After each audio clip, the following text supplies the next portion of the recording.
Good morning, students. Let's move on to the next part of the chapter, that is rusting of iron. You all are very familiar with rusting of iron. Iron, you all know, children, is the most popular metal on the earth. It is used to make so many things like cars, trucks, ships, bridges, furnitures, and the list will keep on going. It's on and on. And what is rusting? Rusting is a very slow oxidation process in which iron reacts with oxygen present in the air in the presence of moisture to form iron oxide. And this iron oxide is commonly known as rust. So what is rust? Rust is iron oxide. And rusting can cause a lot of monetary damage. Okay.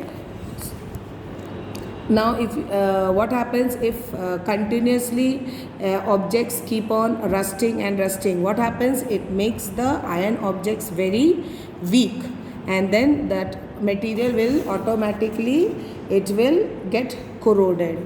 And what are the two most important things which are essential for rusting?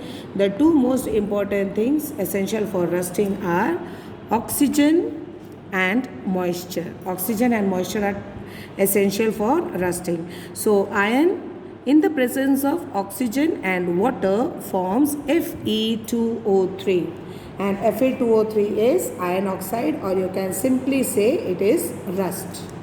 Rusting, you all know, is an irreversible process, and it you need humidity and moisture for rusting to occur. Now, if oxygen is in deficient quantity, what will happen? It will form FeOH is formed, and this forms a coating on the iron surface which actually prevents further rusting as happens inside the engines if there is not a proper amount of oxygen. Just now as I told you that it needs oxygen and water or moisture. So if there is less amount of oxygen, it will prevent the iron from rusting. And if both water and oxygen are present in a huge quantity, then it will form Fe2O3H2O. Okay, so this is formed. You can say this is rust, that is water is found in adequate amount. So you can do one activity to understand this procedure. What you have to do, children, you have to take you have to take conical flasks sorry, we'll take 3 flasks labeled ABC. Okay, then in flask A we will pour distilled water in it. Boil it for some time so that all the air is moved out, and then you have sealed it. You have put few drops of oil in it and then iron nails, and you have to seal it. Then in flask B, what have you taken? You have put some iron nails and oxygen and water, that is tap water. You have to put tap water. And then in flask C, you have put an anhydrous calcium chloride. Anhydrous calcium chloride, what will it do? It will take away all the water available in it. Okay, whatever moisture is there. Anhydrous calcium chloride will take all the moisture of that particular flask. And then you have to leave all these 3 flasks for 3 days. Okay, after 3 to 4 days you will observe it. You will see that flask A do not rust, because there was, even though adequate water was there, but there was no oxygen in the water. Why? Because you had boiled the water in the flask and it was distilled water also. Okay, so there was no oxygen, so you will see that there is no rusting. Then the nails in the flask B will show rusting. Why? Because both water and oxygen were available. And in the third flask, this flask, what will you see? The third flask, you will see that there is no rust because oxygen was available but there was no water. So you can So this proves that for rusting you need both water as well as oxygen. So how can we prevent the process of rusting? We can prevent the rusting by, you all know that what we do, usually we apply paint. You all must have seen iron objects we paint at home, or if there are some machinery parts are there, we put grease or oil. So what happens, we have to do it regularly, so that the paint will, what will the paint do? The paint, it prevents the iron surface to come in contact with moisture and oxygen. The paint will not allow the iron to come in contact with oxygen and water. Then you can coat the iron materials. How? The first one is the process of galvanizing. Galvanizing में क्या होता है? A layer of zinc is coated on iron. ठीक है?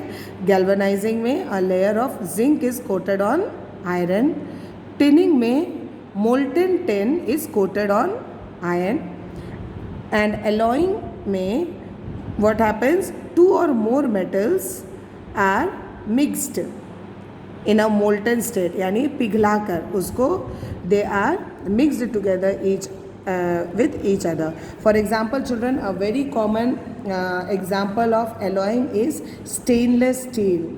Stainless steel we all use at home, na? What is stainless steel? Stainless steel is a mixture, or you can say it is an alloy of iron, chromium, nickel and carbon. इतनी चीज़ों को mix करके stainless steel बना है. So that is why stainless steel do not rust, even though it has got iron. Stainless steel में भी iron होता है. ठीक है? So this is how you can prevent rusting, by galvanizing, tinning and by alloying. Then in the same way, you all must have seen that brinjal on cutting becomes black in color or brown in color. क्यों ऐसा? तुमने mummy को देखा होगा, your mother puts brinjal in water. काटने के बाद तुरंत पानी में डाल देती है. What is the reason? See, when a brinjal is cut, the iron containing chemicals in the brinjal also contains iron. So they react with oxygen. Okay, they react with oxygen. The enzyme that regulates oxidation is PPO, polyphenol oxidase, जिसको कि कहा जाता है tyrosinase also.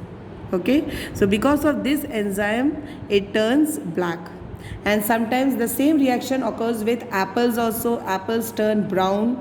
Banana also, you must have seen, it becomes brownish in color. So how can you prevent this? You can prevent this by coating the cut surface with lemon juice. या तो lemon juice लगा लो उसमें, या तो sugar solution लगा लो, या तो boil कर लो, cut fruit को boil कर लो. Clear?